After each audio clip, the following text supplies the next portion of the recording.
Well, hello. My bun's webcam stopped working, high key. So like, I'm gonna have to do a stream with no booty webcam because, of course, it just decided to break right before the stream started. Okay, but we have hit how many followers that we hit on my Twitch? 53.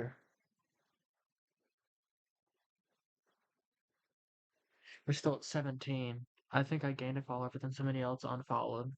But we have 17 followers on my Twitch at their beer. We're trying to hit 25 followers. We need nine more to hit our 25 follower goals so I can become a Twitch affiliate. Um, 17 plus 9, that's 25. Okay. So today we're going to be reacting to a detective realizes the cop is actually the murderer. This should be good.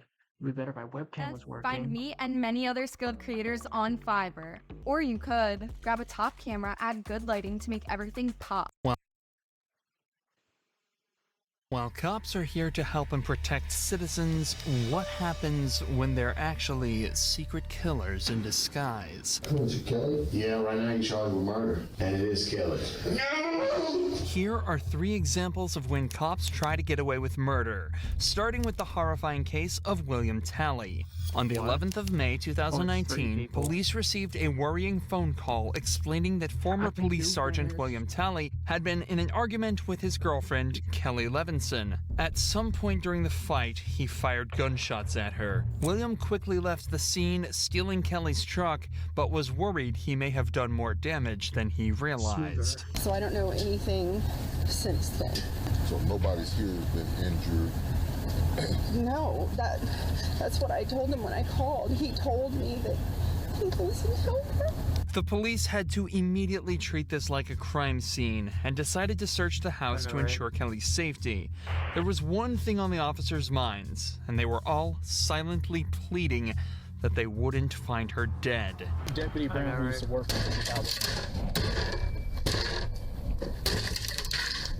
There's a dog in there. Yep, she's right there. Sorry again, man. Okay. Upon entering the house, evidence of some kind of physical altercation was scattered throughout. As they entered the kitchen, though, they would find Kelly's dead body lying on the ground. With all the evidence the police had, it wasn't difficult for them to determine their main suspect. Okay, it's over. But catching him was another matter. They knew that William had received both police and SWAT training, so he'd be difficult to catch. However, all of a sudden, police received a phone call informing them William had gotten into a car crash. The cops rushed to the hospital where they found their number 1 suspect waiting for them, bruised and bloodied. We're gonna take care of you now.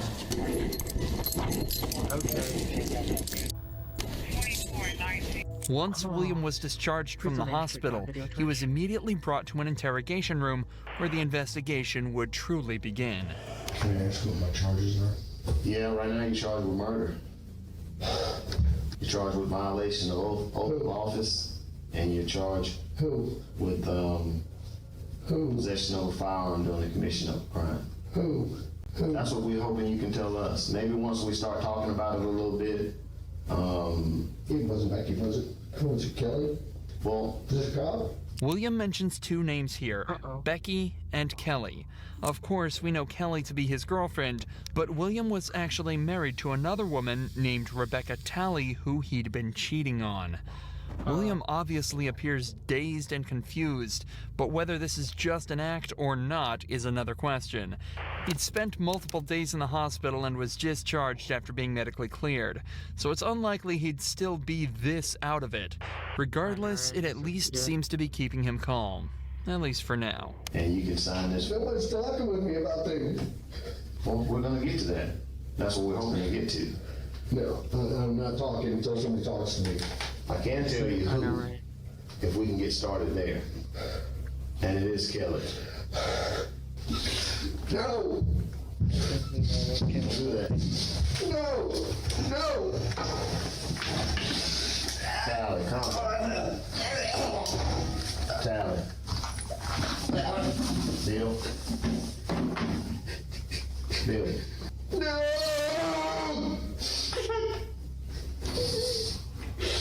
No! There's a small chance William really is this distraught over Kelly's death, but he was completely unaware of what he was doing at the time.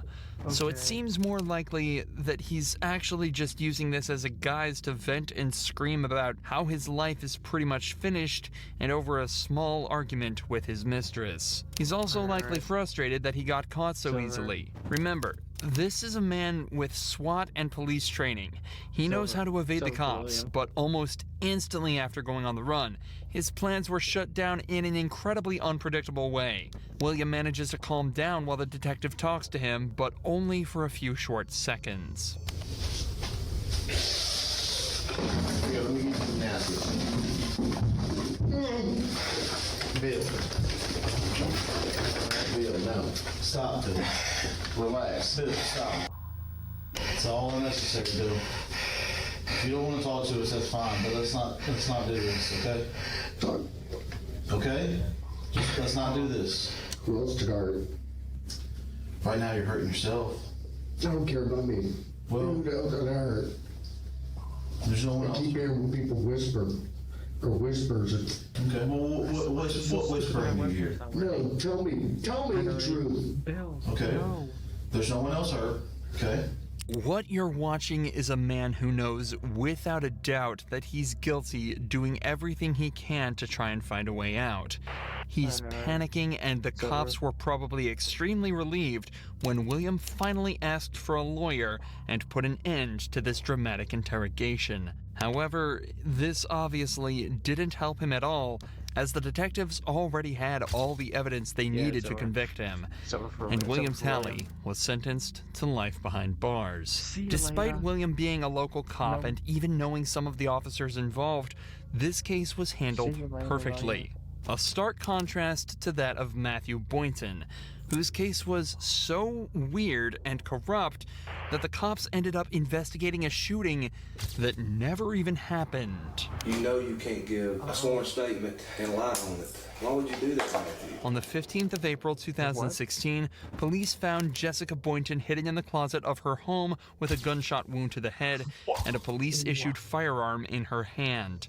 The county sheriff reportedly ruled her dead at the scene, but there was a problem. Jessica was neither dead nor shot. After she was rushed to the hospital, the ER found no entrance wounds or bullets. Instead, they found evidence of a blunt force attack to the back of her head. This case is already incredibly confusing, but what's worse is that the police's #1 suspect, Matthew Boynton, told cops that he received a text from Jessica saying she was about to commit suicide. After rushing home, he heard 2 gunshots coming from the house and called the police. Matthew was taken to the police station and interrogated, but was caught lying about a vital piece of evidence. This is where we join the detectives as they try to unwrap this baffling web of lies. Do you recognize that bag? Yes, that bag that Jessica let me use to put all my gym stuff in when we used to be together. Okay, so when's the last time you saw that bag? It's been a long time. Like I said, when I used to work out at, there's 2 gyms in Thomaston. I don't remember the name of it. I used that one, and I had a gray Nike bag I used to work out in. So I interchanged my stuff like protein drinks, powder shakes like pre-workout, workout shorts, pants, shoes, whatever. I put it in that bag or my Nike bag. Suspects who aren't telling the truth tend to over-explain as they feel they have something to prove to detectives. If they can give lots of information over, they think it'll convince the detective that they're not lying, as they couldn't possibly make all of that up. However, in actuality, suspects telling the truth will give a more instinctual, simplified answer to the question because they don't have to think about it as much. Bear that in mind as the interview continues. So when's the last time you saw that bag? I mean, it's been a while. Like, I don't know an exact date. I don't know. I think my stepdad, he had it in the white trailer, and that's been a while. And he brought it, but I haven't been through it or anything. Put it in my storage thing in my house, which is like when you pull in the driveway. It's a little storage thing on the right. You open the door and it's got all my stuff in there. I declared that somebody out recently. That was tossed in there, but I mean, it's in there with a bunch of my stuff, like a brown tub I used to keep in my old patrol car with gym stuff in it and work stuff. Remember, that answer was given in response to the question, when was the last time you saw this bag? Something that could have been answered in a single sentence. The detectives already knew that Matthew was lying about this bag. Either you say you saw it or you didn't see it. That's all you really need to say. You don't need to come up with a whole paragraph that makes you look suspicious. Okay, Matthew, it's over That's for the you. whole reason he was brought to the second interrogation. But now they're 100% sure he's hiding something, and they're about to call him out on it. All right, Matthew. I've known you a long time. When y'all were in the process of moving, and you moved into the house that you're at now, your residence, did you or did you not see this bag? Yes, sir. It's in my storage room in the garage. Now, why would I be holding a picture of this bag? I guess because Jessica brought it into you. Why would Jessica have it if you had it at your house? I don't know. I guess somebody got it from my garage or my shed. Who would have gotten it? There's a couple of people. Okay. I don't know All right. exactly who. The bag was completely filled with female clothes.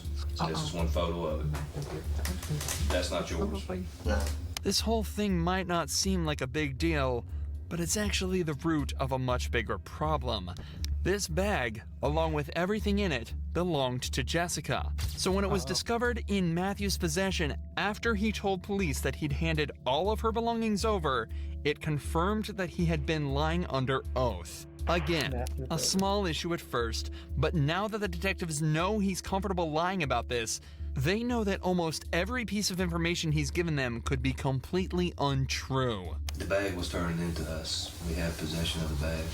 We have evidence that said it came out of your storage room. Is that true? Yes, sir. Is there anything you'd like to say? No, sir. Do you believe that statement to be accurate and true? Not now. Did you believe it then? No, sir. Matthew has now essentially confessed to stealing the bag of Jessica's belongings and lying under oath. There is the question of why he did this, but we haven't even gotten started on the assault part of the case. Why Jessica was found unconscious in their closet after allegedly texting Matthew she was going to shoot herself. As it turns out, though, the police would also never move on to that part of the case, and it remained completely unanswered. Matthew was charged with stealing and lying under oath, and after being placed on administrative leave, he resigned from the force, but went completely uncharged for whatever happened on the night of April 15th. Many people have been left wondering why that may be, but the most obvious answer lies in police corruption, and the facts that the county sheriff just so happened to be Matthew's granddad. Okay, get Matthew and his granddad locked up right here, right now. Not gonna lie, there's literally proof. No way to get charged for murder. The same sheriff who lied by pronouncing Jessica dead at the scene. What's worse is that Jessica's head trauma left her without any memory of that night, so it's likely this case will remain unsolved forever. Oh wait, she didn't get killed? Oh, she survived. Arrest both. But people thought the same about the murder of Sherry Rasmussen, which lay unsolved for 23 years, before new information revealed that the culprit was actually one of the police force's best detectives. Now you're accusing me of this? Is that what you're saying? After decades of investigations, DNA evidence revealed that Stephanie was very likely the culprit of a murder committed in 1986. Same about the murder of Sherry Rasmussen, which lay unsolved for 23 years, before new information revealed that the culprit was actually one of the police force's best detectives. Now you're accusing me of this? Is that what you're saying? After decades of investigations, DNA evidence revealed that Stephanie was very likely the culprit of a murder committed in 1986. Because of the high-stakes nature of the case, the detectives made sure to meticulously plan this interrogation. Stephanie was a really successful detective herself, and she had recently received recommendations for her good work on a theft case. So the detectives used this and brought her in under the guise that they needed help with a case.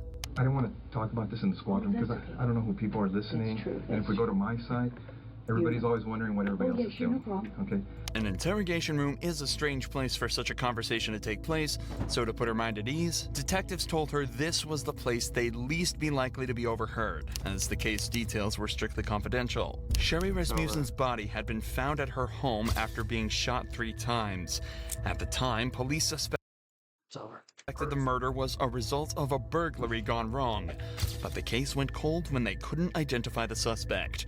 However, 23 years later, when revisiting the case, detectives found evidence that led them towards Stephanie, a girl who had been trapped in a love triangle with Sherry and her husband, John Rutten. Okay. So the detectives decided to bring up John's name to see how she'd react.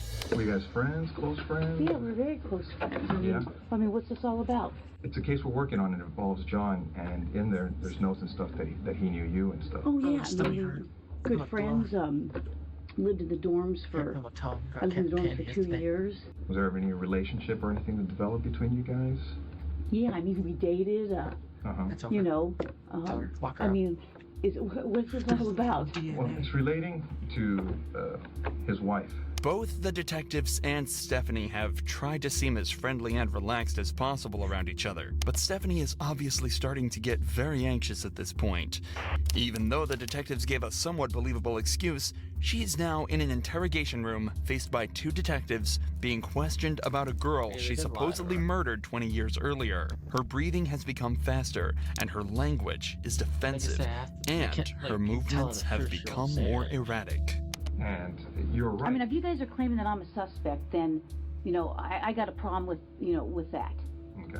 Okay? So, you know, if you're doing this as an interrogation, you're saying, hey, I'm a suspect. Well, now I got a problem with, you know, now you're accusing me of this? Is that what you're saying? Obviously, you know about all the DNA stuff and things of the nature that, you know, gets done in cases nowadays. You know, if we asked you for a DNA swab, would you be willing to give us one? Maybe. Because now I'm thinking I probably need to talk to a lawyer. Stephanie chooses to provide DNA evidence, hoping her willingness to help out would ultimately prove her innocence. But, unfortunately for her, just 5 minutes later, the detectives decide they've heard enough and put her in cuffs. Months later, after a long and arduous trial, a decision was made by the jury. We, the jury, in the above entitled action, find the defendant, Stephanie Eileen Lazarus, guilty of the crime of murder of Sherry Rasmussen. We further find the murder was of the first degree. After hiding it for 23 years, Stephanie Lazarus was finally found guilty of murder and sentenced to 27 years behind bars. Only 27. Well, I guess they like figured out 23 years later. Okay, that was the stream. I'm gonna try to get my webcam fixed.